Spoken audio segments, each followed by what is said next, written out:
A very good evening to all, brothers and sisters in the Dhamma. So today is 17th of September 2020, Thursday class. So we will continue with the Heart Sutta. Okay, so we will have, as usual, half an hour of awareness-based meditation. We will off the light now. Then you can just relax body and mind, completely relax, and just maintain awareness to meditate. Uh, don't try to know, don't try to do anything, but just maintain awareness. The moment you aware, finish. Aware, finish. Don't try to know. Stabilize the awareness. Uh, it may take a while for most of you because you have not developed that training, and most of you may not have the stability or sati or awareness to be in that state. So you need to be patient. Just relax, maintain awareness. Then allow the mind to settle down. Uh, don't do anything, just maintain awareness. Every time aware, finish. Aware, finish. Uh, because your consciousness is trapped inside your body, physical body. You have the sense basis. So at any of the sense basis, the awareness can arise. You can be aware, uh, aware of tactile, aware of sensation, aware of your heartbeat, aware of hearing consciousness, or the smell, the taste, or what. No need to like purposely you want to look for it. You just silent. When you are without thought, you are already aware. So the awareness can pick up whatever that come to you. So maintain the awareness. Don't try to do anything. Don't be like kippo, get drawn away. The awareness, if it's not drawn away, can become very beautiful, very stable.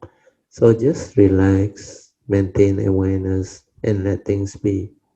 Then every time aware, finish, aware, finish.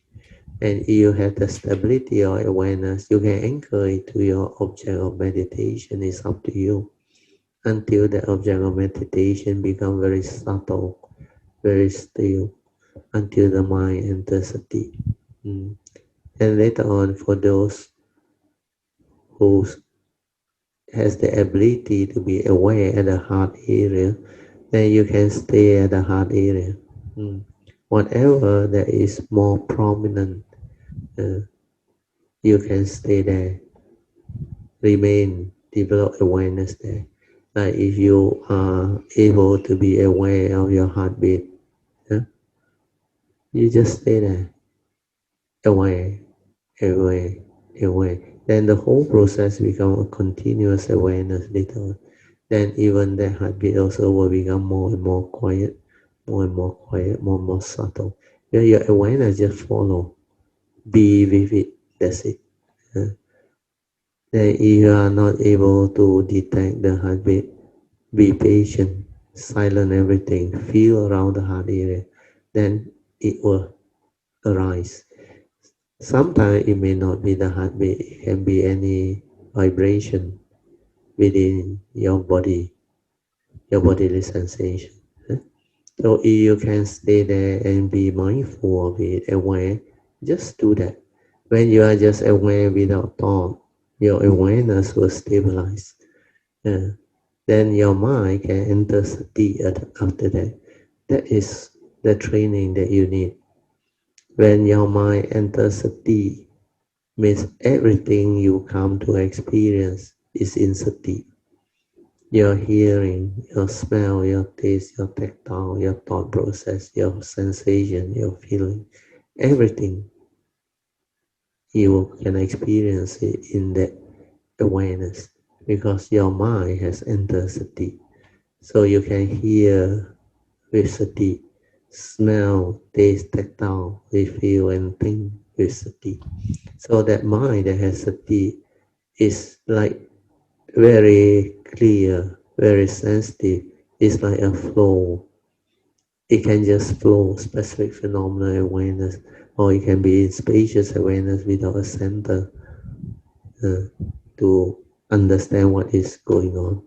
So that is the silent mind in pure awareness, to meditate, to observe, to develop the understanding. That is what meditation is all about. Okay, now I will let you meditate on your own. I will set the alarm. Then after half an hour, it will trigger off, and I will ring the bell 3 times. So on hearing the bell, you can slowly, mindfully come out of the meditation. Try to maintain whatever inner peace, inner calmness, and inner awareness or mindfulness that you have developed. Because this continuity of mindfulness is very important. Your success in meditation depends on how stable your daily mindfulness is.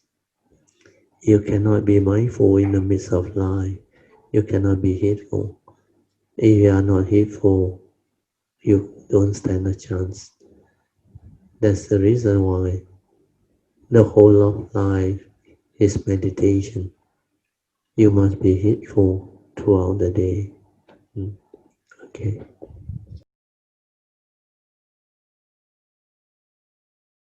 You can slowly, mindfully come out of the meditation.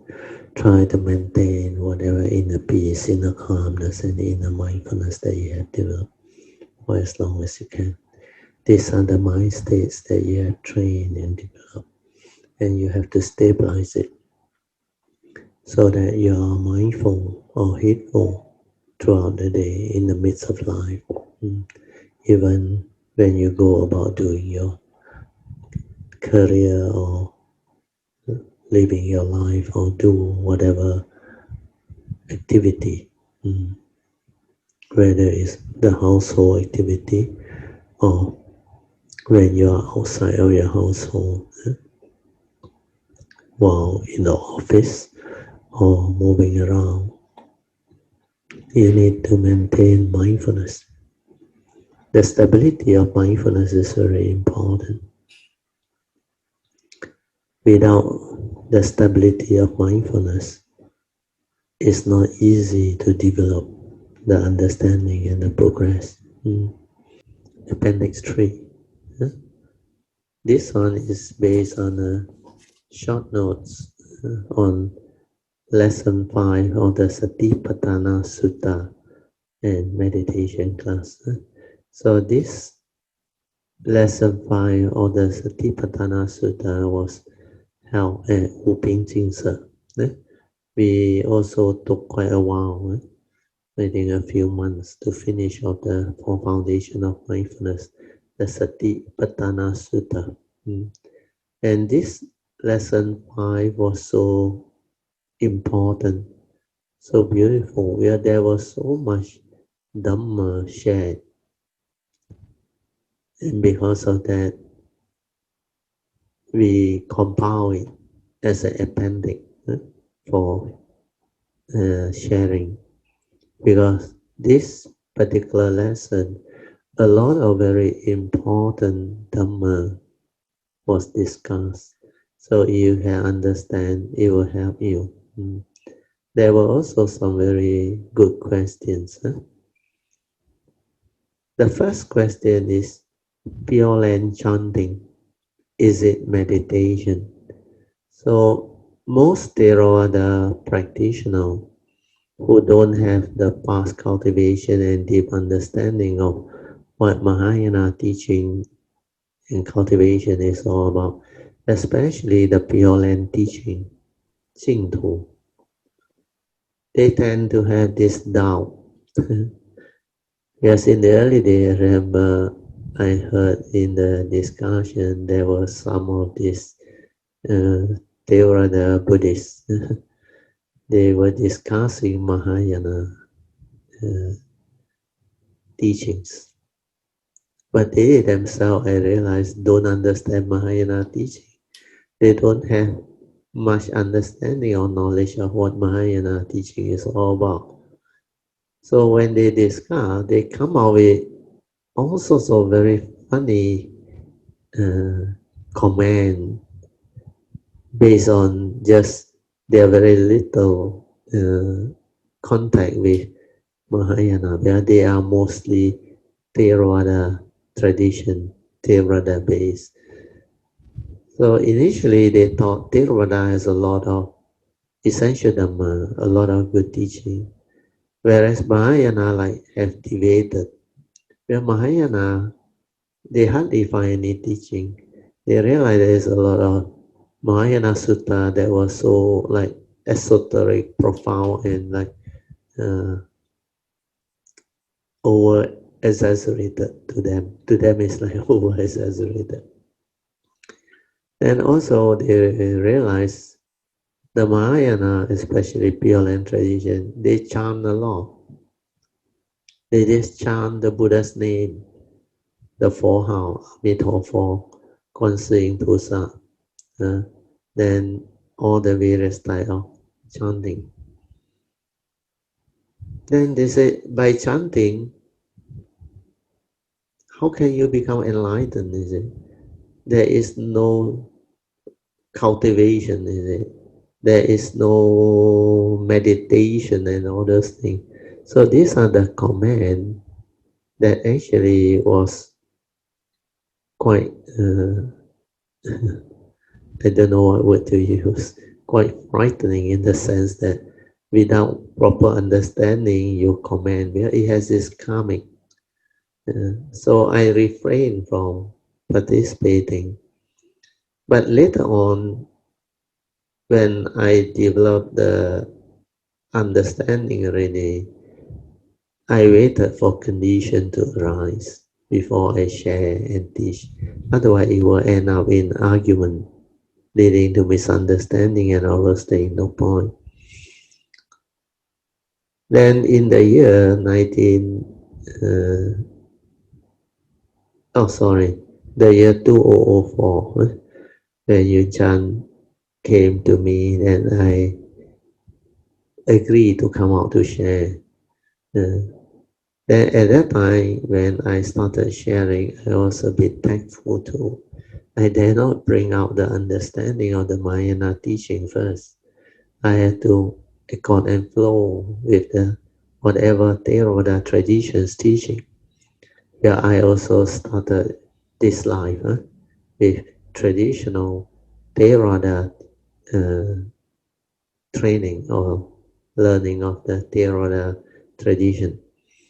Then from the Theravada tradition, my nature somehow can understand very fast and very deeply.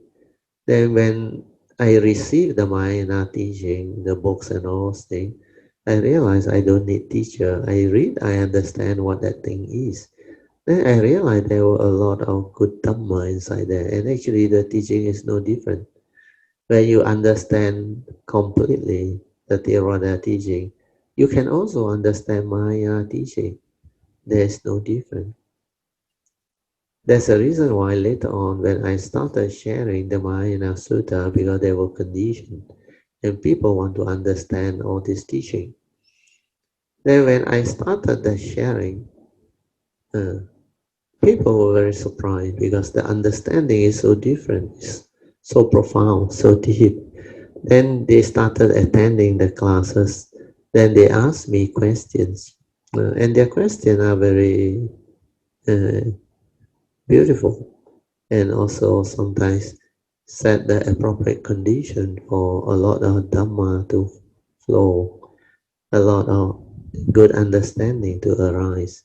Even in our Heart Sutta note, that Heart Sutta alone, we have managed to develop a lot of this type of questioning that leads to profound sharing of the Dhamma. Then when it comes to the four foundation of mindfulness, Satipatthana Sutta is actually Theravada teaching, the four foundation. But people who has doubt about Mahayana teaching, they ask this type of question. Pure Land chanting, is it meditation. And now we go back to the notes. That's how it comes about. Then you can, together, we develop the understanding. I remember there's a sister at that time. She asked this question. And I think one of the Sister Monica, answered quite well. Then I quoted her. I said, just like what Sister Monica said, chanting is also one of the method or technique or skillful means used to anchor your mind. But the pure land type of chanting is more than that. So she tried to answer. The answer is quite good actually, because she realized it's like a skillful means to anchor your mind. When you are holding on to the mantra or the chanting, Namo Pen Si Si Chia Moni Fo. So your mind is centered. Understand now? You develop mindfulness of the four how, or the Buddha's name, or the chanting that you are doing. So this understanding is also good enough. It's a skillful means, a technique or a method where you can anchor your mind and develop mindfulness on the chanting. So if you understand this, then you will understand why the Mahayana teaching, they stress a lot on chanting. And it's not just one of the skillful means or method and technique to anchor the mind. That's why I answered, I say there is more to it. Because this pure land chanting is more than that. So I read on, you will understand. Because the pure land tradition, they have great faith in the Buddha and the Bodhisattva that they chant. And due to their great vows, the great vows of these Buddhas and Bodhisattva, it can arise the causes and conditions for them to develop a very strong faith to connect to their nature and their vows. So this is very important, because in the Pure Land tradition, they have a lot of great beings, a lot of Samasa Buddha, and the greatest of them all is Amitabha Buddha, because of his great vow. He's got 48 very heavy vows until it can develop in the Pure Land. They call it the land of the paradise, where only enlightened beings arise to develop the cultivation. That's why it's called Pure Land. 净土. So when you are able to develop that very strong faith to connect to their nature and their vow, then that strength that they have is very unique. That's the reason why they can develop the spiritual faculties very fast. Well, that saddha alone can bring about great transformation. That affinity alone can connect you to their vows and teachings. Then you can understand many things. Then as you develop the faith, you chant and chant and chant until the awareness and the chanting become one. Then you realize there is no one chanting. It's just the awareness nature, the vibration, and the awareness, they have become one. So when that happens, you are actually in the state of awareness. Then you understand the teaching very fast, because you realize no one is chanting. That's the reason why in the Mahayana tradition they have this Kongan, Koan, Kongan, where they give you like a very profound reader. Not in the sense of a reader, this one is a spiritual reader. The reader is to trigger off inquiry, understanding. I don't call it curiosity, But most of this Kong An trigger of curiosity, like the question, 谁在念佛? Who is chanting the mantra, the Buddha's name? So that one will trigger off the contemplation, the reflection, the inquiry. Then you can develop it through understanding. Then it will actually help you a lot, transform you. But you need to develop the training of the chanting until you become very stable, until the chanting develops into pure awareness. The chanting and the vibration of the mantra, they become one. Yeah. Then the form of mind inside connected to this awareness will come to know, actually there is no one chanting. It's just the awareness and the chanting, they synchronize and become one. It's like body and mind in perfect harmony. So when you are mindful and aware, the awareness and the movement of the kaya is one. Understand that? So when everything is in synchronize and in harmony, means the awareness and the phenomenon move as one, then there is sati, there is mindfulness. That's how the spiritual faculty of saddha leading to virya trigger of sati. That's how it come about. Then when sati stabilize, it develops samadhi. Then through this state of mind that transform, they will realize a lot of Dhamma, a lot of understanding. But the spiritual faculties are the mind state or faculties of mind that can allow you to understand spiritual teaching. Then when sati and samadhi become very stable, when they read the sutta, or when they chant the heart sutta or whatever sutta, they understand very fast. That's how they develop the understanding. Then after that, they also have the Four Noble Truths and the Three Turning and all those things.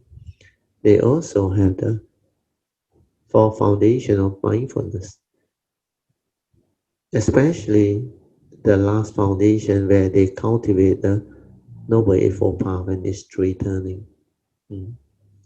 So all this understanding, unless you have gone through the cultivation, you will not understand how the Mahayana do it. So my advice is, if you are not sure, based on your limited understanding, the best is not to comment, not to arise unnecessary karmic obstruction or karmic negativity. Because it's not about right and wrong.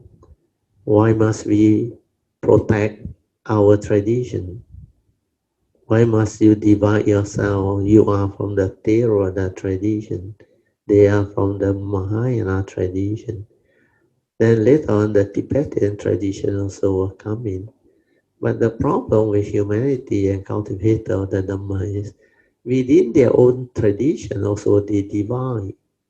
Theravada itself divide into so many divisions, so many segments. Sometimes they divide in such amazing, I wouldn't use the word amazing, very frightening way. Within the Theravada also, they go and divide into what temple you come from, and which teacher you follow, then what type of meditation you do. Is yours vipassana, or is yours insight meditation, or do you develop jhana? Then all the various type of meditation techniques and method, they divide based on that. Then whose technique, whose method? I realize it become very messy, very complicated. The whole teaching is actually one teaching, Why must we divide? Why must we take side? Because there is the mundane mind's characteristic. The mundane mind is egoic. it tends to follow the crowd. Understand? Not? Whatever that is like popular, uh, have a lot of followers. So most of them will cling on to it and join. Then what happens is, after they join, they identify themselves that they are that. Then the human mind has this weakness or delusion where it's egoic. It will cling because you want to protect your own division, your own sect, sectarian, your own sect or tradition, or your Theravada sect of the particular teachings. Then it end up most of the time arguing, leading to misunderstanding. And when I look at all this, I tell myself, it's not easy to share because if you come out and share without the proper understanding, you will end up in big trouble. Because people will question you, ask you a lot of things left and right, and if you cannot answer in a harmonious way, peaceful way, leading to non-division, then it's not easy to continue with that sharing. There are bound to be what they call disharmony. Then when you don't want your uh, fellow Kayamitas who learn from you, then they go and quote you. Then they go and argue with people. That is where the problem is. That's why I always, through my own understanding, I caution Kayanamita, never do that. Don't try to be right. Don't quote me if you don't understand me. Just share with them, but they'll share with us the Dhamma understanding. We are Kayanamitas. There is no authority. And we try to avoid right and wrong, argument, misunderstanding. We respect each other for cultivation. Means I respect you for what you are, and hopefully you can respect me for what I am. And we are here to share Dhamma, share understanding. No right, no wrong. And then that sincere sharing can be beautiful. Then whatever that is useful, make use of it. Instead of arguing to be right and wrong. Who argue? Who wants to be right? The ego. So all this, we have to be mindful. So when we come to this type of topic which are very sensitive, be mindful. So this particular question, the reason why I want to answer it is to help break this misunderstanding so that people will refrain from making that type of comment based on their own limited understanding. So when I share, I realize people have better understanding of the various traditions teaching. Then when we explain the teaching from both sides, with the Theravada tradition's understanding crossing over to the Mahayana tradition, then they realize it's the same teaching. The word can be different, the sutta can be different, but the fundamental essential Dhamma that give rise to the understanding and the wisdom is the same, essentially the same. They share the same essence of the Buddha's teaching. Every tradition has the Four Noble Truths. Every tradition has the three turning of the Four Noble Truths. Then why must we divide and argue? Why can't we just cultivate, develop the understanding, the awakening? Then when you understand, awaken, you can understand every tradition, then there is no more problem. Then you are no longer limited to your own limited traditions understanding. Then it will help us like break free from all the unhealthy division. That's the reason why in the early years when SJBA, I remember Brother Jim, the president of Subhanjaya Buddhist Association, I think I was invited over there to give Dhamma talk for a period of a few years, I think 2 or 3 years in a row. There was one complete year where he wanted me to help introduce a lot of Buddhist, the true Buddhist understanding of their mission statement and all those things, so that people can get to understand what they do, the exco, the members, and the people who help out in the whatever department that make SGBA what it is today. Then there was one particular topic.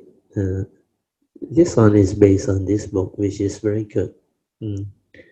This is a blue book. It's based on a recorded talk that I delivered at SJBA in the year 26th of June 2011, almost 9 years ago, coming to 10 years.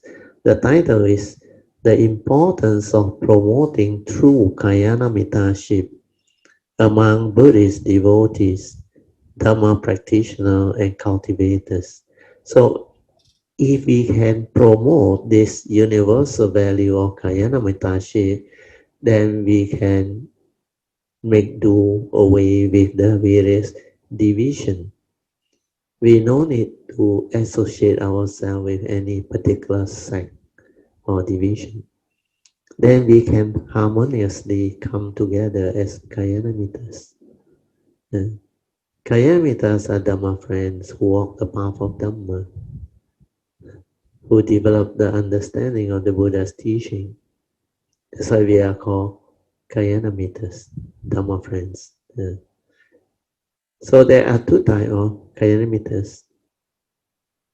One that are still on the training, Kalyamitta, which walk the path of Dhamma, to cultivate the understanding, to develop the understanding, to perfect themselves. Then there is another type, the Kalyamitta that has the Dhamma, that has realized, that has awakened. So the second type is very important. You can have Kalyamitta who has the Dhamma. You are really blessed. Then the Avijja Sutta, the 10th step to enlightenment, the enlightenment cycle, very clearly stated, the first step is to have Dhamma friends, Kalyanamitas.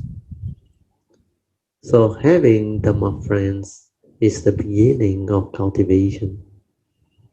Then when you have Dhamma friends, you have more opportunity to listen to the true Dhamma. That's how the step 2 come in. Then when the step 2 come in, you keep on listening to the true Dhamma, you reflect, you contemplate, you inquire, then you stabilize your understanding. That's how step 3 comes in, the faith in the Buddha and his teaching. Then after the faith comes in, it will drive you to cultivate and develop more diligence to actually progress along the path of Dhamma. Then the first turning, second turning, and also the third turning wisdom can come in to actually stabilize your understanding, giving rise to step 4. Step 4 is to have the initial wisdom, or what the Buddha called yoniso manasikara. Manasikara is attention. Yoniso is wise. Wise attention at the moment of sense experience. So when you are having attention at the moment of sense experience, if you have wisdom, this Yoniso Manasikara, then it will prompt you. Then when it prompts you, you will not be deluded, because this wisdom will help you to free. That's why you will not stir your mind, you will not react, you will not create negativity of mind state. Your mindfulness would have been stable by then. So step 4 is very important. Developing the initial wisdom, Yoniso Manasikara. Then when that one stabilizes, your mind state becomes different. You no longer like last time heedlessly reacting to sense experience stirring your mind. Yet the initial wisdom will make you at peace most of the time, anywhere, any place, any situation. So when your mind is more at peace, there is more and more tranquility, stillness, space between thought. That's how you become more and more mindful. Less heedless thinking, less negativity of mind states.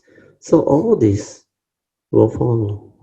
Then after that, naturally, you become very stable in your daily mindfulness. It's only when you have the initial wisdom that you are able to have more space between thought. You are more mindful. You are more tranquil. You are more still in your mind state. You are more heedful. Then when that happens, sati sampajana, which is step 5, mindfulness with clear comprehension will surface. Then when you stabilize that step 5, step 4 and 5 move together. You will have sense restraint automatic. Step 6 will fall into place. Sense restraint means you cannot break your precept anymore. You cannot react and stir your mind anymore. You cannot arise negativity or mind state anymore. Where you are so sensitive, you are so mindful, you have the Yoniso Manasikara to protect you.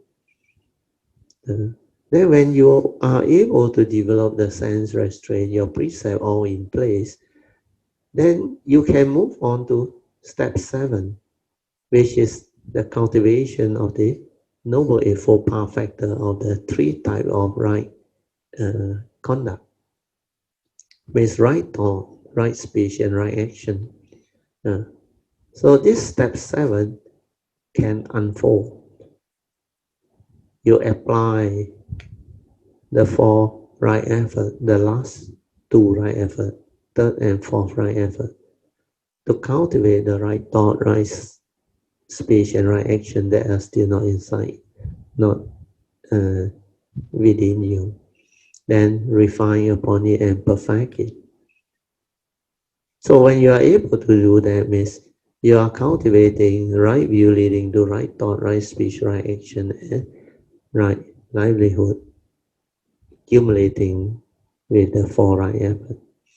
So when you finish that training, you would have at least become a Sotapan or a Sakadagami, first or second stage of sainthood. Then after that, you can move on to step 8, which is the cultivation of the Satipatthana Sutta, the 4 foundation of mindfulness. So this step 8, cultivating Sati Patthana, is very easy. When you've completed and up to steps 7, you would have the initial wisdom and the stability of daily mindfulness to understand the 4 foundation of mindfulness and cultivate it very fast with clarity and with deep understanding. That's how from there you move on to step 8, cultivation of the 4 foundation of mindfulness. Then in the sutta it's stated very clearly, when you are able to develop the cultivation of the 4 foundation of mindfulness, you would realize the Buddha said at least anagami, the 3rd stage of sainthood, if there is still some form of subtle, what they call mana, means minor conceit or subtle delusion. Then you will be able to, from there, continue your cultivation and awaken to realize arahantship. So at least anagami, third stage of sainthood, the realization. If no more minor conceit or what, you will automatically realize arahantship.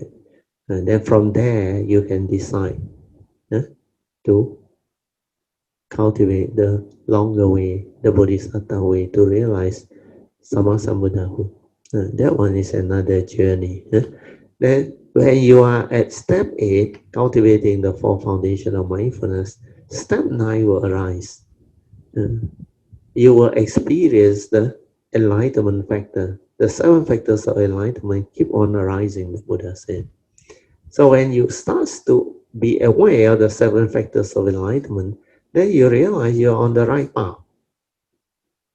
You have not gone astray. Otherwise, the enlightenment factor cannot surface. So what are enlightenment factors? Mind state that can condition enlightenment. That's why it's called enlightenment factors. So all these 7 factors of enlightenment, you will start to see them. You will start to understand them. Then the natural consequence of step 9 is, of course, step 10, enlightenment in the here and the now. That's how the 10th step of the Avijja Sutta actually unfold. And this is the most beautiful. So all cultivations start with having Dhamma friends. So my suggestion about that is very good. The importance of promoting true Kaya Mitaship among Buddhist devotees, Dhamma practitioner and cultivator is very good. This book is about almost 10 years ago. And we should thank the person who actually did the transcript. It's a very good book. So what I will do is I will make use of this as I was sharing. It's a blue book. Can they see this book or not? Is it clear?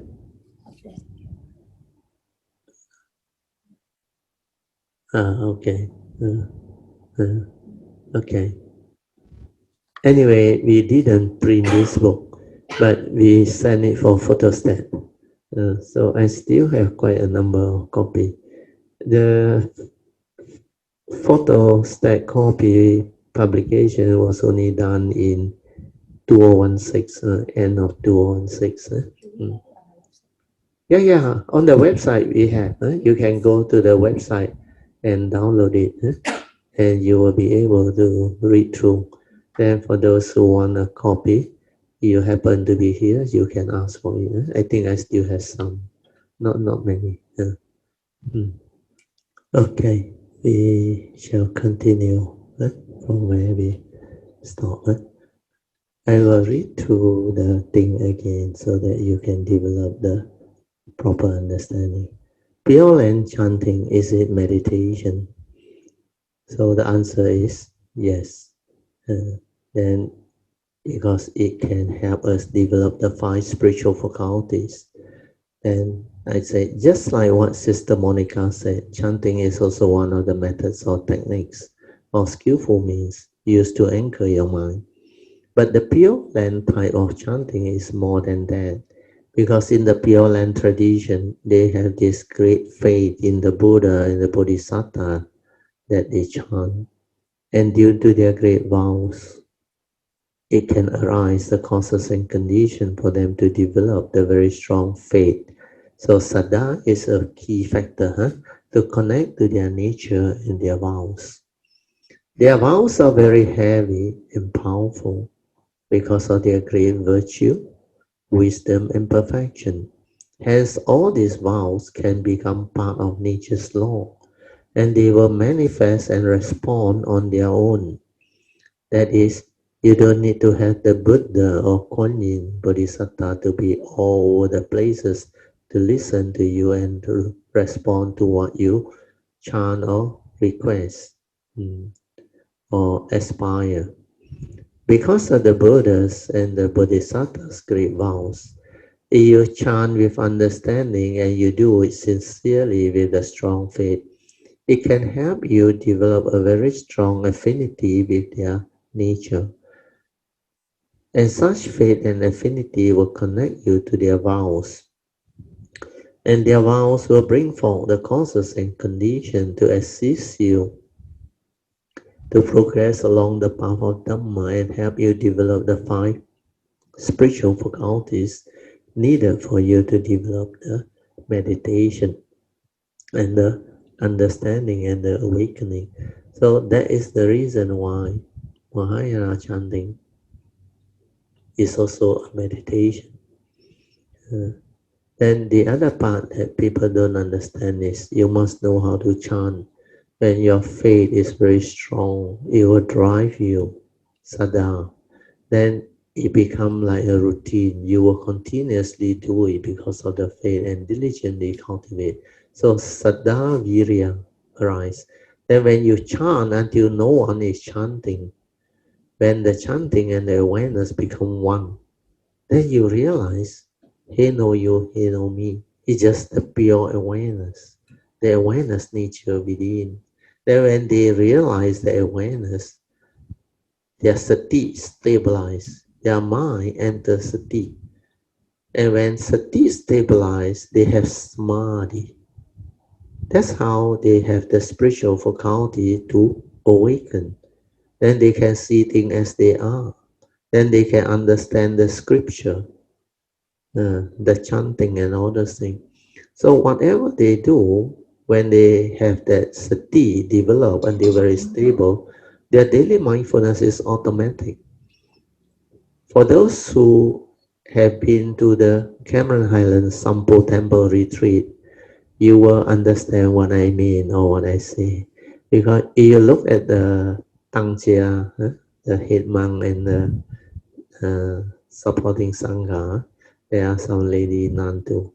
Every day, early morning, afternoon and evening, they have their chanting session. And their chanting is so beautiful, so harmonious. The vibration is so strong, the faith and everything, and the sutta. They chant various style of sutta chanting.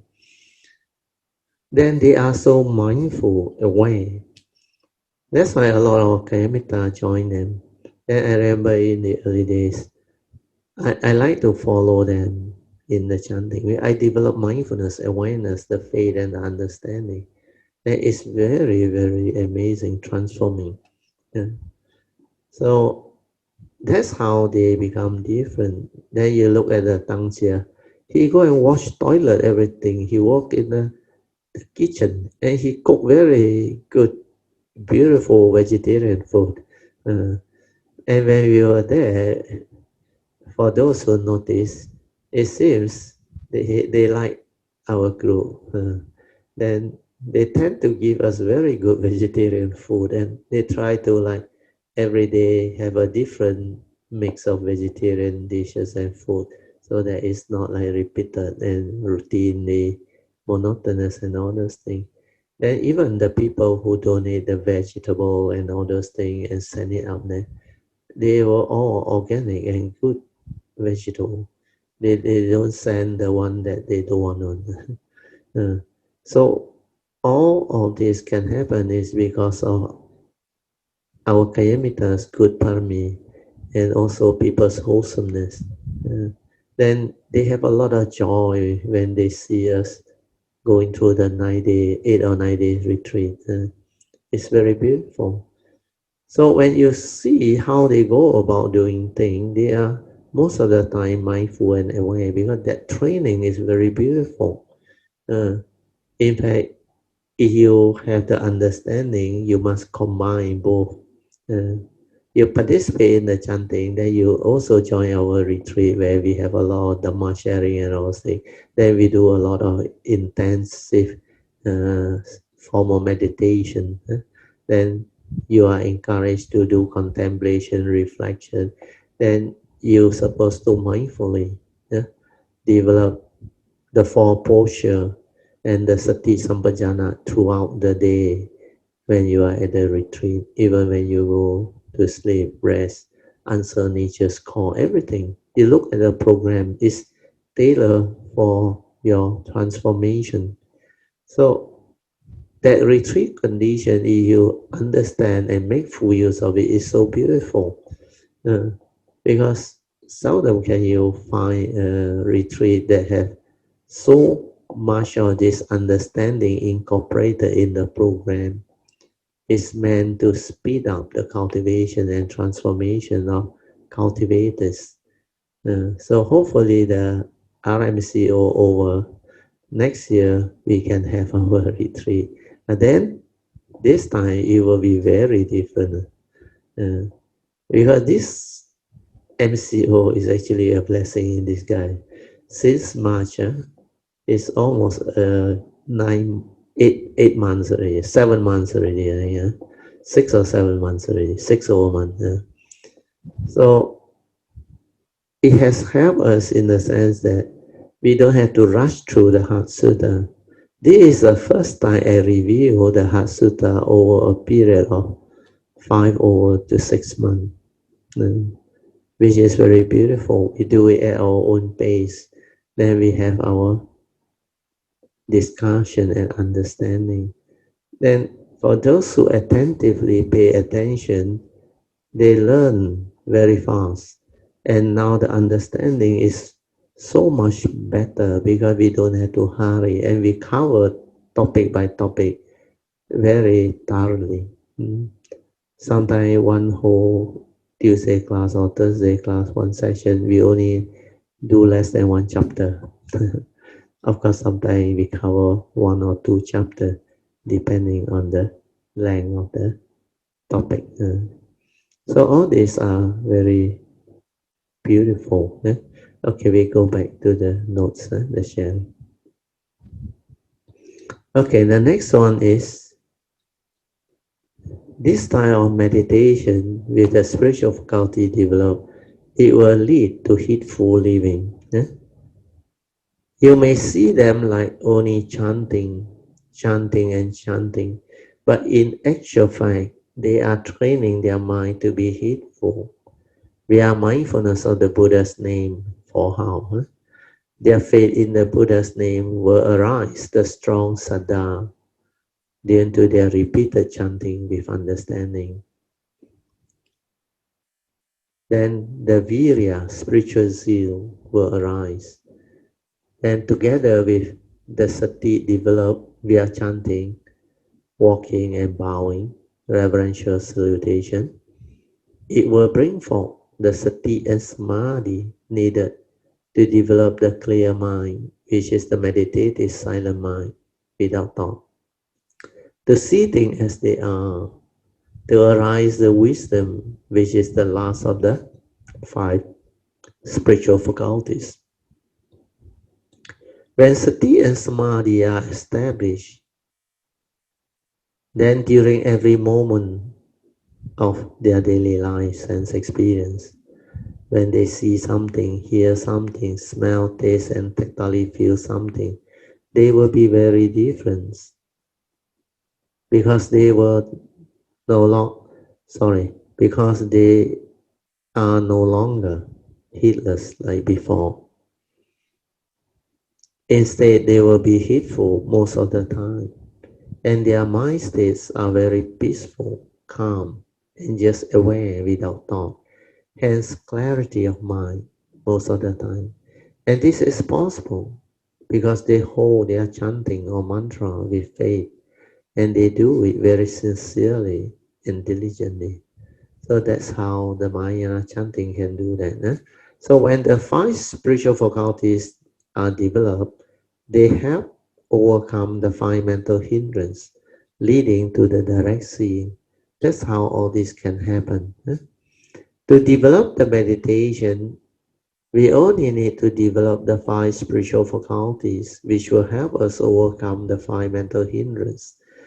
Mental hindrances are mind states that hinders one from becoming peaceful and mindful or aware within. These 5 mental hindrances, You don't have to fight them, control or suppress them, or worry about them.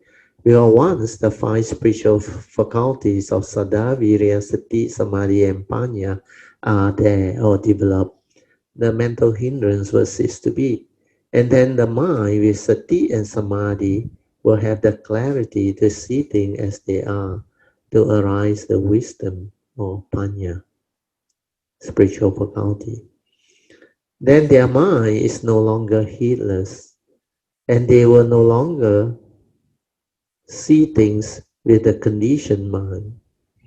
There is no more seeing with the views and opinion and the egoic mind, and their thoughts will no longer interfere with the direct seeing, which will lead to awakening, understanding, and the enlightenment. They will see the dependent origination, paticca samuppada, within their own form and mind. They will start to understand the Four Noble Truths on their own. Then they will start to see clearly what the Buddha meant by the five mental hindrances and the five spiritual faculties. They will also see clearly the three evil roots of greed, hatred, and delusion within their own mundane mind, and why the Buddha called them evil roots. They will also come to understand the seven factors of enlightenment. Sorry, I read again. They will also come to understand how the seven factors of enlightenment comes to be, and how their sense bases actually function. There is how upon contact, consciousness and feeling comes to be, and because they have sati and samadhi, they also have the ability to see clearly how their how through delusion one is conditioned into negativity, grasping, clinging, and attachment. Then how suffering comes to be. Then when they are just silent and just aware, they will come to understand how the arising of the non-arisen hindrance of mind comes to be. Then later on, when they continue to be just silent and aware, they will come to know how the disappearance or abandoning of the arisen hindrance comes to be. Then how through non-delusion, they will know how the non-arising in future of the abundant mental hindrance come to be, and how all these are possible. This is how they will cultivate the Satipatthana Sutta, or four foundation of mindfulness. Then the next part is leading to enlightenment. This one is the most important. So just on 1.3, it's like a revision. You can understand all those things, then it means you have cultivated correctly. And you will see all those things, the essential Dhamma, the Four Noble Truths, the three words, mental healing. Then the essential Dhamma, all the teaching, you will understand very clearly. Where your mind state has become heedful, mindful, aware, transformed due to the five spiritual faculties. When the spiritual faculties are there, there is no mental hindrance. So without the mental hindrance, your mind state is always the meditative state. Because Saddha, Virya, Sati, Samadhi, and Panya will make your mind beautiful, heedful, aware, constantly aware, ever mindful. So 1.4 is the natural consequence of that cultivation leading to enlightenment. Sati will allow them to also understand how the mind stirs via their wrong view or delusion to react to sense experience, to arise the craving, which has the evil roots, to condition their own suffering. This is how pure land chanting can also lead to enlightenment in the here and the now. Note, sati is awareness or mindfulness before the knowing, and samadhi is the stability of it. That is, the mind that has samadhi is collected and unwavering, and that is the silent mind. And this silent mind with samadhi, because it's collected and unwavering, it will not stir or waver. at the moment of sense experience. That is when you see something in the midst of life, hear something, smell, taste, tactile feel, or think of something. It is always collected and unwavering. Even sudden shock or lightning strike, it will stay there, quiet, still. It will not waver because of the samadhi. Mm. So all this understanding will transform and straighten your view about Mahayana traditions, teaching, and cultivation. So hopefully with this, people can have better understanding of both the Theravada and the Mahayana tradition. They are based on the same teaching, except the approach is different. So when you cannot understand what they do, it doesn't mean that they are not doing it correctly. But when you understand what they do, it's no different from the way I explained. It's exactly based on the Theravada teaching. And you can develop the understanding of it because the Theravada teaching is good enough for you to develop all this understanding. And that is also the reason why the Buddha at that time, he started off by teaching the handful of leaf, the Four Noble Truth and its three turning. Because these are the teaching that is conducive for enlightenment in the here and now, for awakening.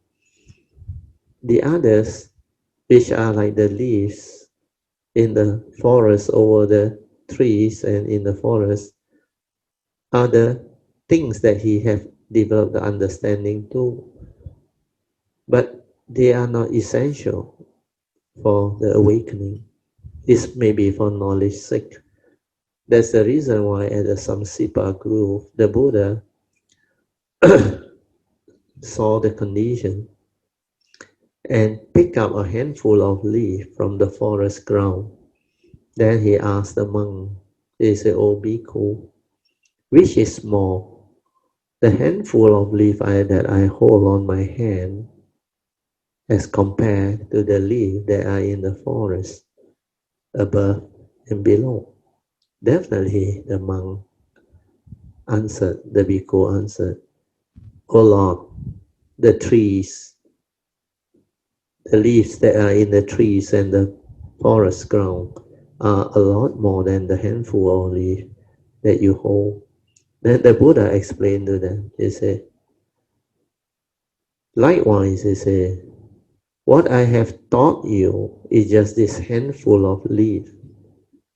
What I understood is like all the leaves that is in the forest, up in the tree and in the forest ground. Why did I only teach you the handful of leaves?" the Buddha said. Then the Buddha actually introduced that teaching. He said, because this is conducive for enlightenment, for awakening. And what are these handful of leaves? He explained.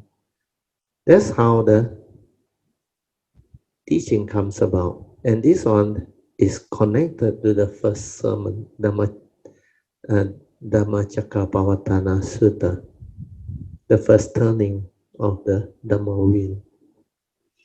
He said, this handful of leaves is actually the essence of his teaching. They are the Four Noble Truths and its three turning. Then he go on to explain, even for himself, before he became fully enlightened, he also need to understand this Four Noble Truths in its three turning before he can proclaim to be the fully enlightened one. So it shows the importance of the essential Theravada teaching, the Four Noble Truths and its three turning.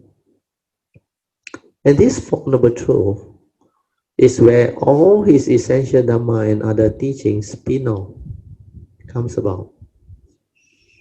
And in fact, if you look at all the various traditions, maybe Theravada, Mahayana, or Vajra, the common denomination is always the Four Noble Truths and its three turning. Every tradition has that. It's only people don't understand the essential teaching and don't know how to interpret it to develop the understanding of the various traditions. So when you have the Dhamma, you have the understanding, then you can understand all tradition. Then there is no more issue, no more division, no more problem. So hopefully with this sharing, it can help to bring about more harmony, more understanding. And I prefer the Buddhist community to become a very big family of true Kalyanamittas, instead of dividing yourself into various traditions. We should form a big Dhamma family of true Kalyanamittas, Dhamma friends. Okay, we will continue with the sharing. 1.5. Cultivation of the 5 spiritual faculties leading to meditation. Saddha or faith will make your mind confident, composed, and very calm. Hence, no more restlessness and doubt. So this is to explain to you how the 5 spiritual faculties, when developed, they can help you to root out the 5 mental hindrances. So Saddha is faith in the Buddha and his teaching, and when you have strong faith in him and his teaching, your mind will be very calm, very composed. Then you have a lot of confidence in him and his teaching. Hence, that composed mind will be able to help you to overcome your doubt because you have faith. It will also help you to overcome the restlessness of mind. So these 2 mental hindrances is gone. And when there is faith, it will drive you to cultivate. That's how you develop virya. And when there is virya, you will not be sleepy anymore. Because this virya or spiritual zeal will drive you to diligently cultivate. So sleepiness, sloth and torpor, the 3rd mental hindrance, will cease to be. Then when you have sati, you are not heedless anymore.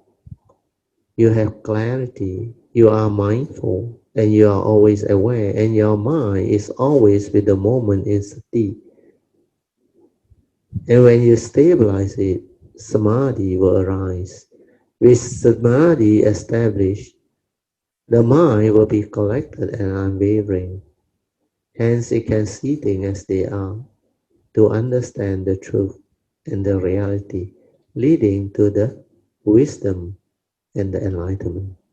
Once these 5 spiritual faculties are in place, your mental hindrance will be gone.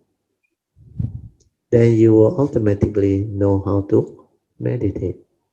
The other part that was not shared, but is like you can understand very easily, is the first 2, sensual desire and ill will, mental hindrance.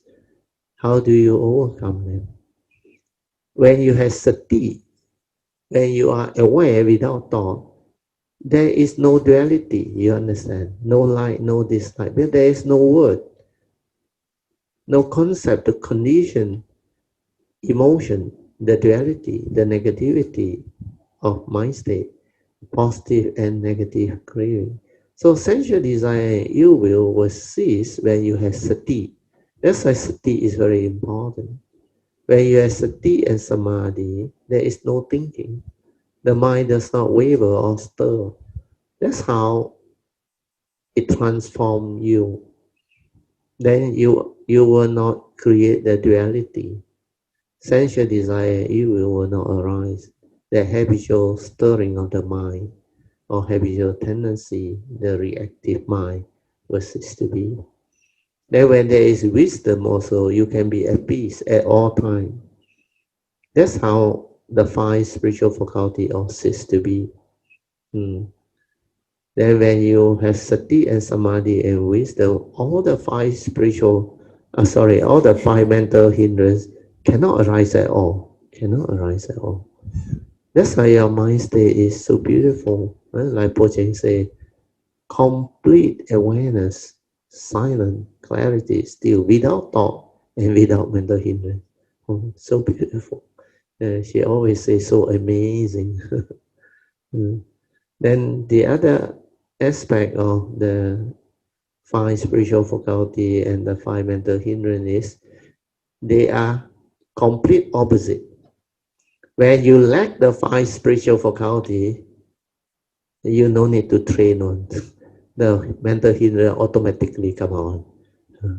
Because without the five spiritual faculty, the mental hindrance will be there. Where you cannot do away with it, because that is the natural tendency of the heedless mind, the egoic mind with the delusion, with the wrong view.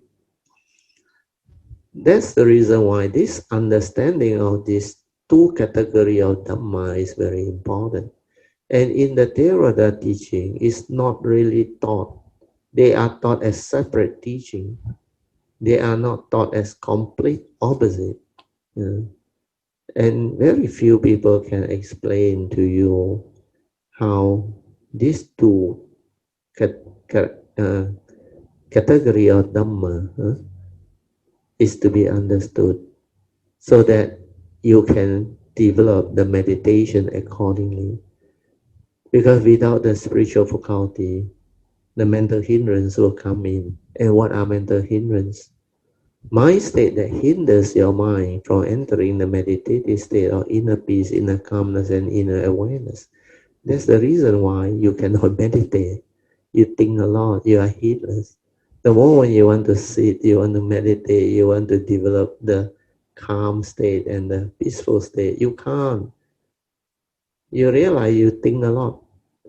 Your mind wanders off very fast, or you become sleepy. What are all these? Mental hindrance. Or there is doubt when you are not sure, am I doing it correctly?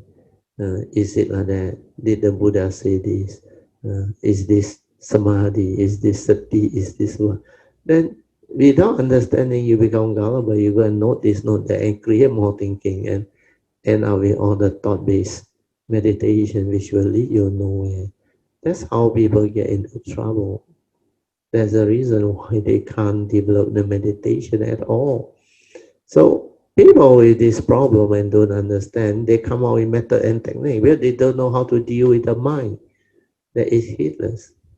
The solution is very simple. Don't fight the mental hindrance. Don't suppress, don't control, don't do anything with it. Just let it be. Then cultivate the opposite five spiritual faculty. Then all this mental hindrance will cease to be. So this understanding is very fundamental to cultivation, to develop the correct meditation. If you don't understand this, you can be wasting your time for umpteen years. Even how diligent you are going to retreat, it has no meaning. In and out of retreat for umpteen years. End of the day, you are back to square one. We are in the midst of daily life. You can't maintain that mindfulness, the awareness, that mind state that you have developed while you are at the retreat. And that mind state must be sati-based, awareness-based. You must realize the awareness nature. Not all the fantastic concentration, the calm state of mind, the jhana and all those things, the energy field, the fantastic meditation, they are not relevant actually, not important.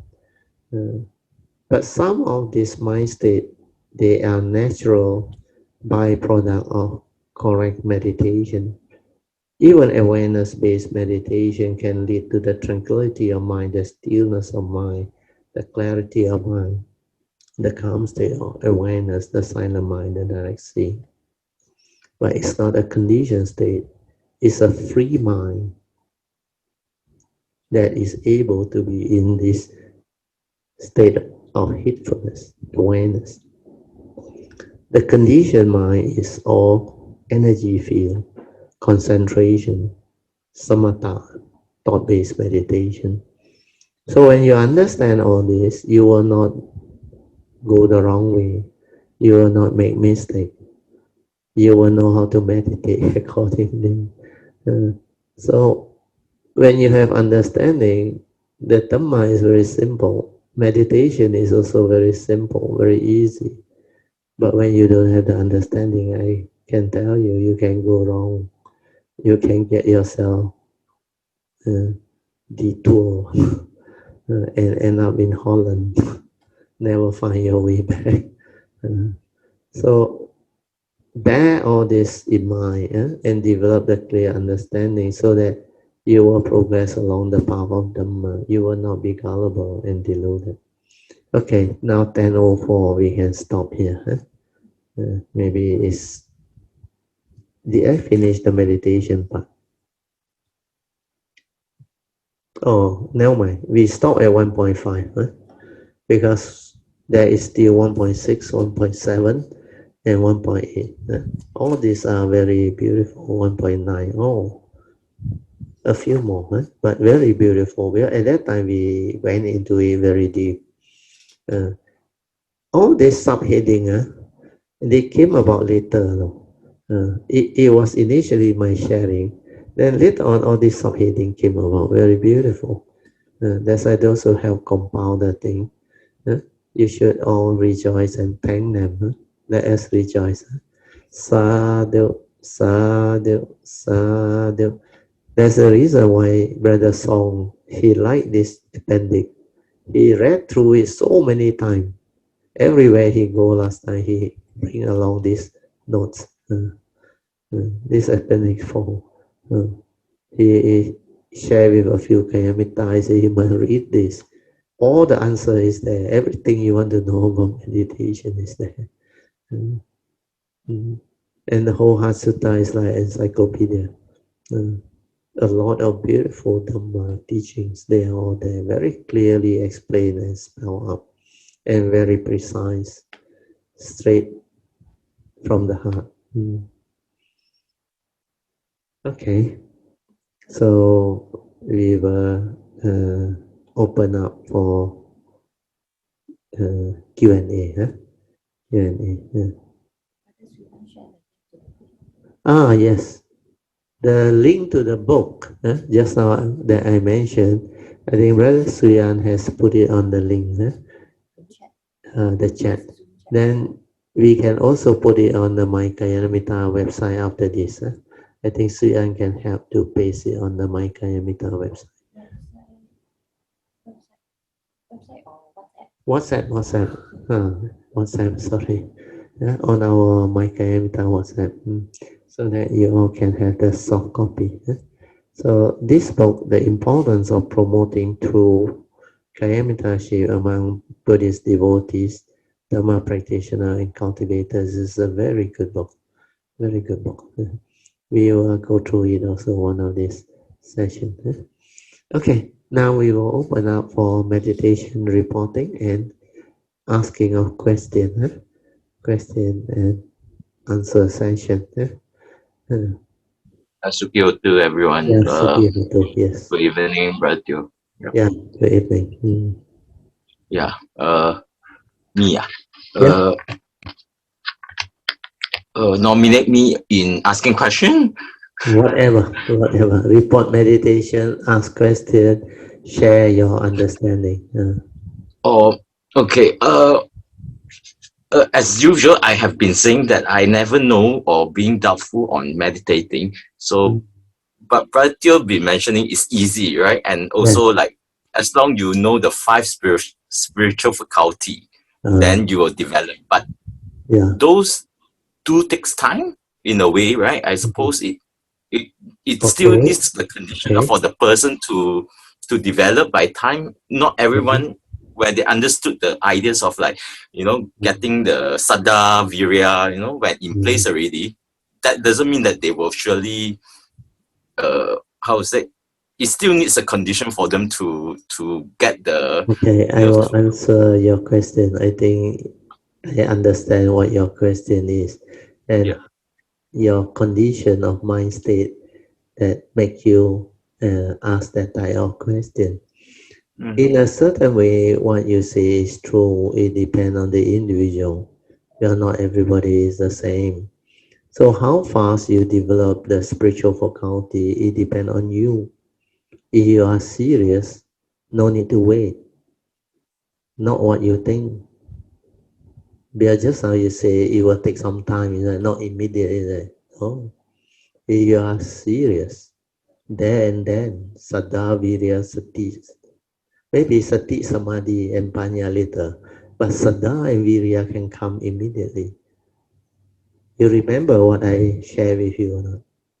In the year 1971, the moment I read about the Four Noble Truths, and I knew what that thing was, so beautiful, I never turned back.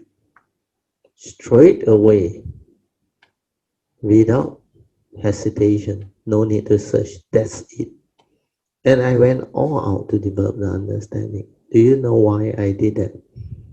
It's because I see the importance of that teaching. If I am born as a living being, especially this life as a human being, where I can have all the understanding and the opportunity to have the good life, without this Dhamma understanding, I will not have all this.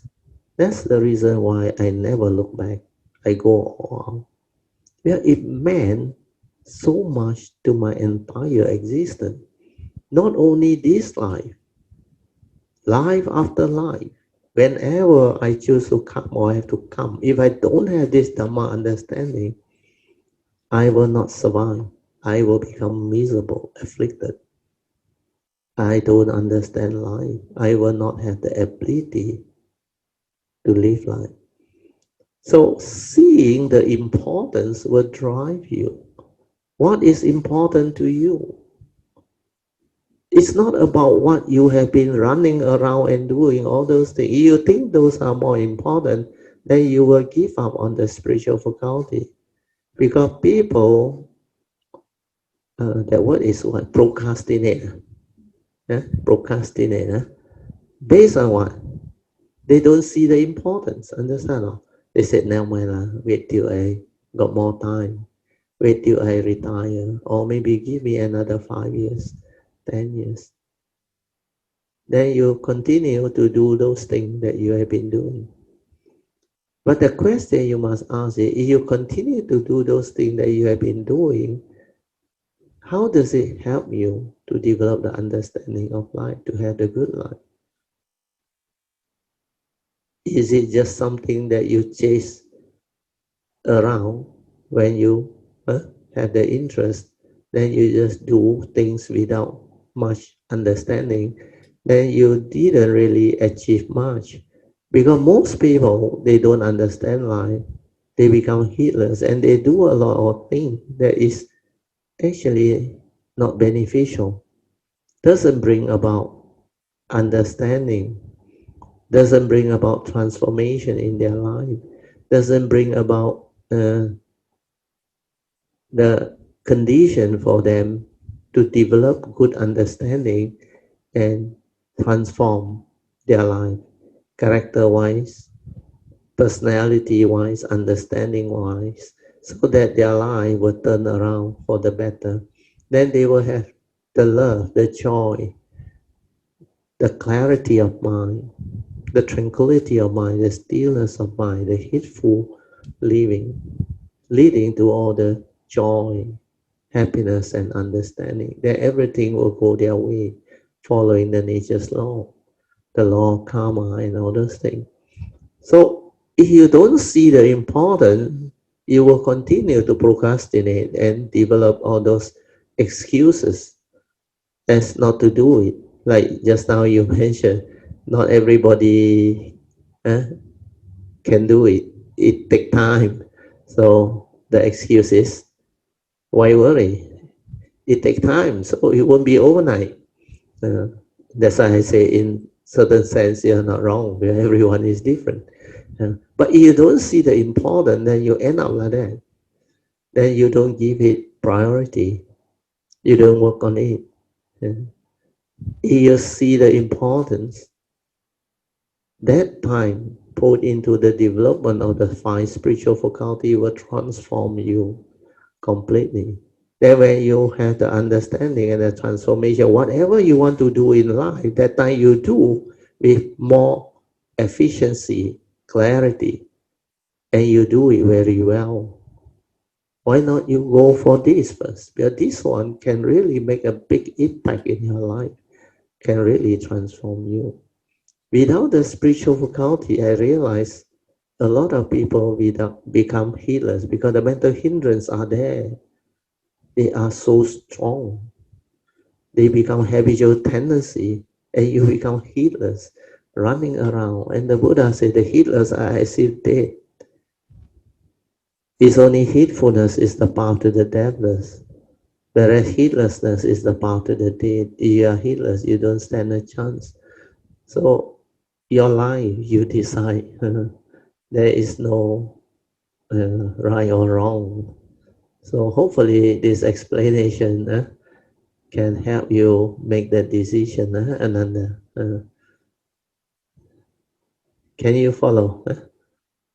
Yeah, thank you, Yeah, Bratio. so, Maybe I'm still not so that, even though I think I'm quite sada in a way, but maybe I'm is, not that good is, yet. is the way your mind state is now. Well, when you are at this phase of life with this type of mental, I won't call it understanding, with this type of mind state, your conditioning, you will think like that. You will have that type of thought because you don't have that past to actually make you like very serious about meditation, the spiritual understanding, and the teaching. If you have the past, you will not think like that. You will not behave like that. Like you said, according to you, you have actually worked very hard. You have developed the saddha, and I don't deny that. But that is according to your viewpoint at this moment. But for a real cultivator, your faith is not the correct one. Because your faith, you think by participating in the chanting and all those things, the faith can come about. No, the real faith, like I explained, is to reflect and contemplate who is the Buddha. Why is he such a great, unique being? He's not only enlightened, he's fully enlightened, perfect in wisdom and virtue. And his teaching can transform living beings and make them enlightened so that they can be free from suffering. Their minds, they have clarity, they are heedful. So when you understand all this, you will have a lot of joy, a lot of gratitude and respect for the Buddha and his teaching. Because how to find a teacher that is fully enlightened, perfect in wisdom and virtue? You can say he is the wisest of them that arise as human beings, the wisest and the most virtuous. And to have such a great teacher, you should count your blessing, gratitude every. And you somehow don't want to learn his teaching. You somehow want to believe that you already have faith. To you is already good enough. Then maybe later on you will do it. But if you really understand who the Buddha is, how unique a being he is, and how wonderful that teaching is, it's a priceless gem. You will go all out for it. What else is more important? Not all the money and all those things. I can tell you. My emphasis is the Dhamma. That's why I give up the luxurious materialistic life. I have two choices at the age of 24 when I graduate. I knew I can be very successful in my career in the materialistic field, in the midst of society and all those things. But I choose the spiritual path. That's why it created a great difference in my life, impact. Otherwise, I can be really successful. I can really become somebody very, very successful in the career field of engineering and all things. I choose to lie low, to go for the spiritual. understanding and cultivation. That's why I spend a lot of time on cultivation. So that is for your sharing. Huh? I hope you are not discouraged, Oh, huh? no, no. By what you Yeah, feel. I would like to thank Brother Teo because Uh, as per your saying, also uh, that is from me that I mentioned before. I yeah, previously or I started with more the chanting everything, and yeah, yeah, I really never do the meditations. And yeah. by attending the class for a few times, and then I realized the meditation is Very important. really, It transform you. When yes, you it are really makes me, transformed, yeah. everything you do in life become different. You are efficient. You have clarity. You have understanding. You take care of karma. Otherwise, you won't. You continue. Of course, there is improvement. I will not deny that. You have improved in many ways, especially uh, Jayanta and you. You all have developed a lot of wholesomeness too, because you all have been very helpful and all those things.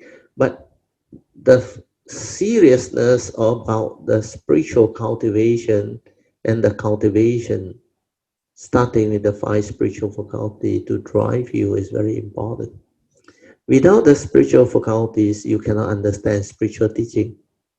The mental hindrance will hinder you, will overwhelm you. So understand that, see the importance, then work on this.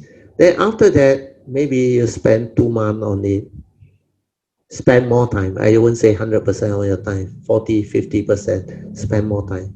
Then still go about doing what you have to do in life. Then when that spiritual faculty come in and your understanding come in, you transform, you become a different person. The way you do things all different. You become very different. You are more efficient. You have clarity. You have understanding. Then you understand the Dhamma. You understand the uh, nature's law that governs life and existence. Then your entire life will transform. You become very beautiful. Okay, so this hopefully can help you. And you and Thank you. Jayant are very close. So Thank you, Brother Teo. okay, It yeah, yeah, really benefited me a lot by yeah. attending the class. Yeah, thank Yes. you. Then all this, you go back, you listen again. It will become different. When you pay attention, attentively listen, then let it sink in, then investigate whether what I say is meaningful or not, beneficial or not. If beneficial, why must you procrastinate? Why must you wait? Go, go for it. Go all out for it. And it doesn't cost you any money. You only have to put in the time, the effort, the diligence. Like you say, Sada you have, but not strong enough. Your Sada is based on your version. The one I teach you on just now, understand who the Buddha is, how unique a being he is, and how wonderful that teaching he has given to the world. So when you have that understanding, your faith become different, uh, and it will drive you because you see the importance. Uh, okay, thank you for your good Thanks a lot, question. Brother Teo, again. Yeah, Thank you for everything, for yeah, all the teaching. okay. Ah, yes, Ananda. Okay. Yeah. Brother Teo, Yes. Yeah.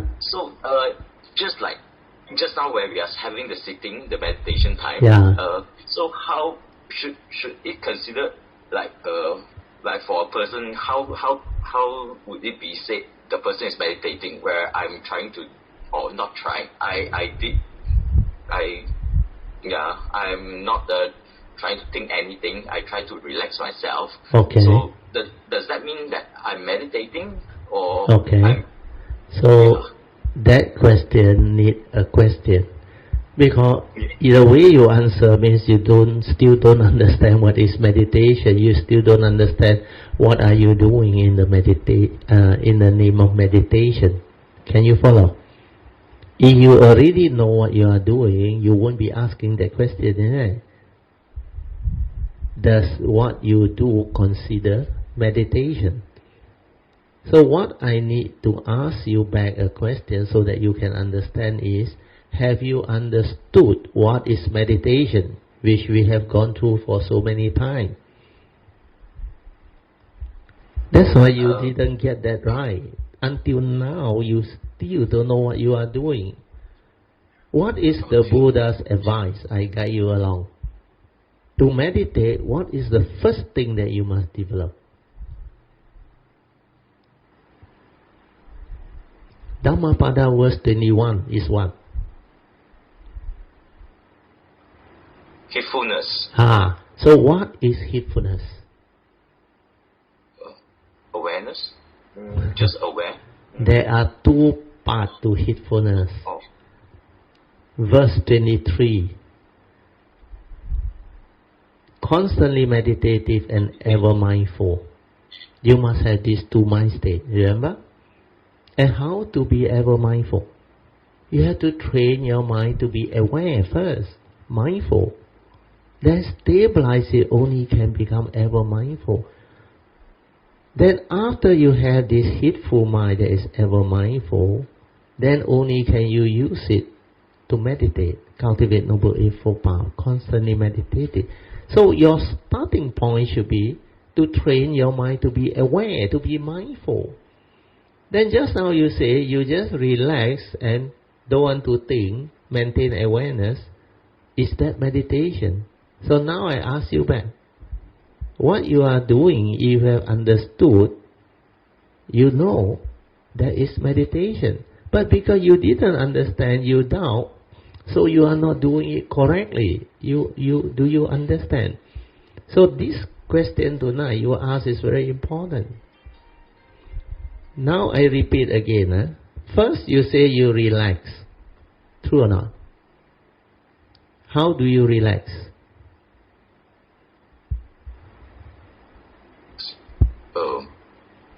Are you completely body and mind relaxed? Okay. But not always I can make it. Because initially, of course, you cannot, because you don't know how to really relax. Because you are running around and your mind very active. I know from the way you last time talked, but now you have improved. So very likely you have a lot of thinking. Understand or not? Your thought process, your heedless thinking, because you are hardly mindful throughout the day. You don't have the stability of spiritual faculty. So the mental hindrance will arise. Heedless thinking will arise. Sometimes sleepiness will arise. Let it arise, understand or not? You're supposed to relax and maintain awareness. You know what is maintain awareness or not? Every time the mind aware, finish. No need to know. Don't go and follow. Don't do anything. As long as you continue to be patiently relaxed and maintain awareness, this mind will settle down. That is the part you fail to understand. The first part also you haven't trained, that's why your meditation cannot progress. You're supposed to be patiently meditating, means relax and maintain awareness until this mind becomes very quiet and very peaceful, until it settles down and naturally aware. That free mind is aware, and that state is not easy to come by unless you have the faith, you have the understanding, and patiently do until the shift of consciousness comes, like what Po Cheng they all experience and many Kayamita experience. So this shift of consciousness you cannot understand now because you haven't experienced it. The shift of consciousness is like suddenly your mind becomes very quiet. All of a sudden, the thinking, everything no more. The agitation, the whatever mind state that your mundane mind stir, create, all cease to be. But you, to have that condition, you must know how to relax and don't try to know, don't do anything. Just maintain awareness and let things be. Then let everything settle down. That is meditation itself. Then when you are able to do it one day, that's why I say be patient. Sometimes it may take up to half an hour. But at least you patiently relax, maintain awareness. When it happens, you understand. Then you can see the big difference between the mind that has become more quiet, more aware, where you didn't think, you just relax and maintain awareness. Every time aware, you finish. You don't continue with the proliferation of thought process, the thinking. That is what meditation is all about. Relax and aware. Very simple. Do that. No need to know anything else. That's why I say don't try to know. Don't try to do anything. Relax. Maintain awareness. You ask David. David managed to get it. Last time he cannot meditate like you. Now he can meditate half an hour, sometimes 1 hour. The mind become very quiet. Then he become more efficient when he is in the office, when he do his thing. That is what meditation is. You have to learn that, Ananda. Because for so long it didn't go in. And luckily today you ask. At least today I think you start to understand. My daughter want to help you further. I thought of one part that might not be clear. Every time my dad say relax and aware, actually I get the feeling that a lot of people don't know aware of what. Relax and aware, but aware of what? Actually, it's not easy to grasp that concept of aware of your body and mind, because a lot of things goes on in the body or mind. And in order to be aware, you actually have to be heedful. But before you are heedful, it feels like there's nothing to be aware of. So I thought of a analogy. It's like, let's say meditation is a skill you want to acquire. Let's think about it as a skill like singing. If you want to learn how to sing, when you learn a song, when you say, well, let's say sing Twinkle Twinkle Little Star, and if I don't sing it well, I sing it like talking, Twinkle Twinkle Little Star. Am I singing? So your question is, am I meditating? Is similar to, am I singing? So, but if you keep singing this way for 10 years, that means you were not aware of, you were trying to sing. When you are aware of your singing, you will see the common mistakes that you happen, and you will fix it one by one automatically without people actually needing to tell you. You hear it very clearly. You try and record, and you hear yourself. You try a few ways that works for you. You will find your way to improve. I think for me that was the experience to find out what meditation means to me. How can I improve? Because there's no one method that will fit everyone. If you're looking for, is this correct? If this is wrong, can you give me the right way? There's no answer like that. Because everyone meditates differently. Everyone sings differently. I cannot tell you, put your tongue like that, or expand your lung like that. It's not mechanical like robot one. People find out and experiment with their vocal cords on their own. Same thing with meditation. So that's the best analogy I can think of. Thank you. Yeah, like Sue say, everyone is different, so you have to find your own understanding, your own way. But more important is, the question aware of what is a wrong question. Because, like I shared with you, there was one seminar, remember, the Buddhist seminar, I think, conducted by a monk. And in the meditation retreat seminar, I think it was on the 4 foundation of mindfulness, I think. Then one of the participants or yogi, he came out and he asked a question. He said, we all practice mindfulness, awareness. Mindful of what? Aware of what? Then the gullible thing is, the person who conducted the meditation, go and answer him. Because that itself is a wrong question. Because mindfulness or awareness is the awareness itself before the knowing. So when you say mindful of what, aware of what, means you don't understand what is mindfulness. The moment you're aware of that thing, you perceive it already. You are no longer mindful. Understand now?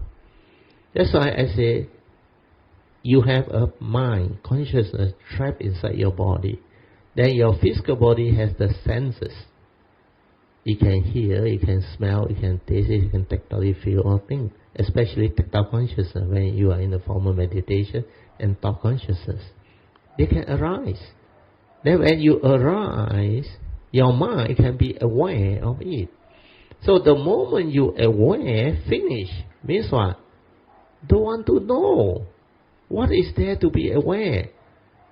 When you try to know, you create perception, then your views, opinion and conditioning come in, then the thought proliferate. Then how can you maintain awareness? Maintain awareness means like Ingbi, they know. He described to me, he said, like Brother Teal said, he lie down morning, wake up that time, silent everything and just maintain awareness. Aware, finish. Aware, finish. It can be a heartbeat, it can be a hearing or what. Don't try to know. Just aware, finish. Don't even want to perceive what it is. Just aware. Aware. Or when you aware, because of your old habitual tendency, aware, perceive, also never mind. Finish. After that, finish. Don't continue. Don't create any more thinking. So that mind that is just aware and finish is like mind sweeping method. Relax, aware. Means don't think. Understand now? Then once you relax and maintain awareness, or you say relax and feel, mind sweeping method, you just feel. You don't think. Understand now? Then feel. Sensation. Sensation is okay before the perception, before the thought, before you describe the emotion, like and dislike. All that. So feel, aware, feel, finish, feel, finish. Whatever that come to mind, aware, finish, aware, finish. That is meditation. Don't try to know. Then it will start to build up. It will start to become more and more quiet, because when you don't do anything, you don't give it any more curiosity or mental thinking or mental energy, then all the heedless thinking will slow down. Because without the feel, to feel is thinking or continue stirring of emotion and all those things, the mind will become quiet. It will start to slow down. It's like the very flowering of thought is the very ending of that thought. Then you realize this mundane mind become slowly settle down. Then all of a sudden it become like very quiet. And then you will experience a shift in consciousness. Because suddenly the awareness is aware of that quiet moment. Means the thinking, everything, like suddenly the sankhara become like no more or very little. Then it's like no more movement, no more activity, no more sankhara activity, no more sense contact and all of this. Everything has become so quiet. That is the shift. When you experience that shift, that is the beginning of the mind experiencing sati, the silent mind. Then continue to relax into it and let it develop until it becomes very stable. Until your mind is just aware. Aware of what? Aware of the awareness nature. There is a nature, there is not a being. But before the perception, the moment the word come out, the concept come out, the perception come out, you are not aware already. That's why awareness is mindfulness before the knowing. Or mindfulness is awareness before the knowing. You just aware, that's it. The mind that is aware is a nature. It's not a being, it's not an egoic mind, it's not a thought. Understand that. And that one is not easy to understand. So maybe now with today's sharing, it will help many people. I believe a lot of people also don't know how to meditate. But if you have been attentively listening, you will pick it up. A lot of Kayamita pick it up. Ingbi is one of them. Then there are a few more. When she described to me the meditation, I know she will progress. She will do well. And she has good experience. That's why she has a lot of joy that day after she developed some form of experience, which is very good. So anyway, that thing, she said she will not share until later. So be patient. So a lot of people can actually develop it. So all this understanding hopefully can help you. And okay. So luckily you bring up the condition. Yeah, thank you, brother. You ask that question. So everyone is different. You have to find your own way. But based on what I described, that will help you a lot. Okay, anybody else? Oh, Colin, yeah.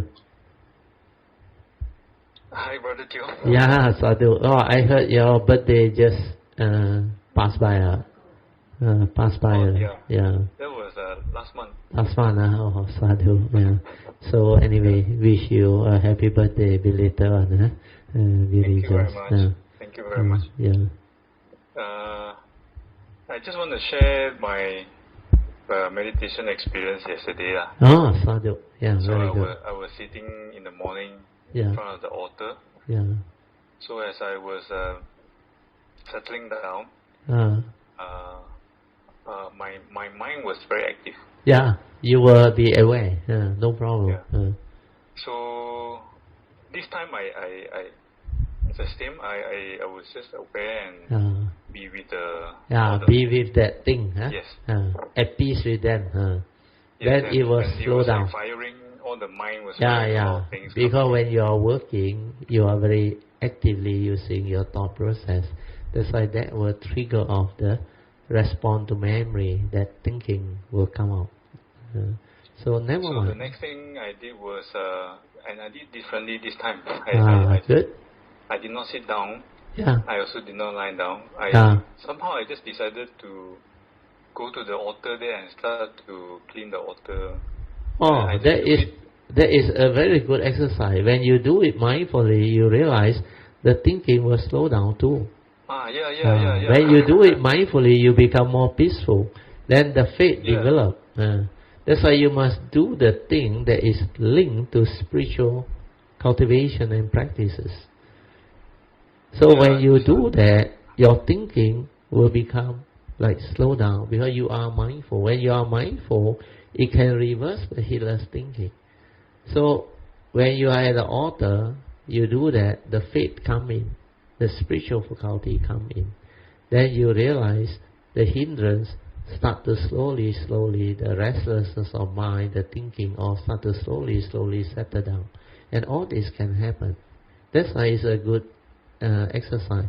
You should try it. Like Po Cheng say, after he developed the understanding and the sati, when she go and buy fruit, she choose the fruit with mindfulness and it becomes so different. There is so much joy in doing that. So different. So I was just slowly cleaning and just wiping the altar. Yeah. And the previously all the thinking just no more. I was just asking. I was just doing it. Then you will come to realize when you are mindful, those thinking cannot arise. They will cease. No more. Then if you continue to develop more and more of this mindfulness, heedfulness activity throughout the day, then your mind state will always be in the meditative state. For you at the moment it's not easy because you are working as an engineer, you have to do a lot of work. So a lot of mental activity and all things. But with the Dhamma understanding, it can help you in many ways. And you have actually done well, Nolan. Because you already so different from last time when you first came. So all this, you can actually develop the clear understanding as you develop mindfulness, then awareness. Then as you progress, you will go through the transformation and the understanding based on your unique path and cultivation. Where everyone is different. So you will develop it differently, which is very good. So today your sharing on cleaning the altar is very good. You can continue. Yeah. So I continued to do that, and until suddenly there was a memory that came out. So this memory came out. Actually, I cannot remember what was it, but I only remember I knew that in that memory that this is something that I did was not correct. It was wrong. Yeah. You will have the understanding. And then suddenly it was a link. Then I suddenly felt grateful that I have my father. Yeah. Very so good. So there was a gratitude feeling. Gratitude. Like a very strong gratitude. Yeah. Very thankful gratitude. Sadhu. I cannot remember what was it, but I just knew that. Never mind. It's connected to that thing, the trigger of the virtue in you. Well, when you have the Dhamma, you will have more virtuous mind state, like gratitude, respect, contentment, joy, sympathetic joy, like rejoicing. You keep on having this type of mind state on. Then you will perceive things differently. No more like last time, every time reactive, perceiving negativity of mind state, fear, worry, anxiety, project your thought. Now different. With the Dhamma, with the understanding, your virtuous thoughts start to surface. You become more understanding, more loving. Then you have more gratitude, contentment. Then you become more simple. Like humility, everything, they start to surface in you. You are no longer aggressive, you are more patient. Then your mindfulness will make you more sensitive. That's how you actually transform and improve on your development of Dhamma understanding. And this is how you later on, when you observe more and more, you will know how to straighten your view, to develop all this understanding and share with people and teach people. That this is how you have transformed. From previously, you have a lot of karmic negativity, karmic obstruction and karmic friction that is very negative, that make your mind state full of anger, full of hatred, full of negative tendency and emotion. Then everything like not right, didn't go your way. Then when you understand the Dhamma, you start to cultivate differently. Then when you start to ask for forgiveness, then when you start to change over to follow the advice of the Buddha, keep the precept, then avoid evil, do good, then meditate, silence your mind, then you realize your life change. You become like more happy, more peaceful, like more things go your way. Then a lot of things like you share with me unexpectedly, it turned out to be so beautiful, like you are so blessed. Then you have a lot of joy, a lot of understanding. Then things that can never expect to happen one because of your sincerity, your aspiration, you ask for forgiveness and did all those pure wish. Then it suddenly materialized, turn around, and many things happen. That's how your life become different. Like your dad come back to you, your brother come back to you, and even office thing. Everything starts to like fall into place, which is very good. There are a lot of things like meant to be a blessing in disguise. Like that day, I think my daughter shared with me your experience. You told them about the cutter, the tower crane and the cutter. Then you realize the tower crane came, you don't have cutter. Then luckily the besi buruk guy got. Then it solved your problem. So otherwise it will cost your company quite a lot of money. Then you cannot get the work done. So all this is like karma, meant to be, which is very beautiful. Good. So the next thing I did was I thank the Buddha, Dhamma, and Sangha. Sadhu. And I was expressed the gratitude. Yeah. And of course, there's another thing I did was what Brother Teo taught me to do was I invoked the power and merits on behalf of that one very powerful. And whatever meritorious action that they have done and cultivated from the distant past until now. Sadhu. So may they be enlightened and aware and avoid the foolish. Yes. Meet up with the wise. Meet up with the wise. Very good. Sadhu. That one is very beautiful. So the night was my mom's birthday. Sadhu. We celebrated with her. So something happened, and it was the first time, even I have never seen it. My father kissed my mom. Wow, Sadhu. And we were so shocked, Sadhu, Sadhu. My father is a very hard man. Yeah. Expressive.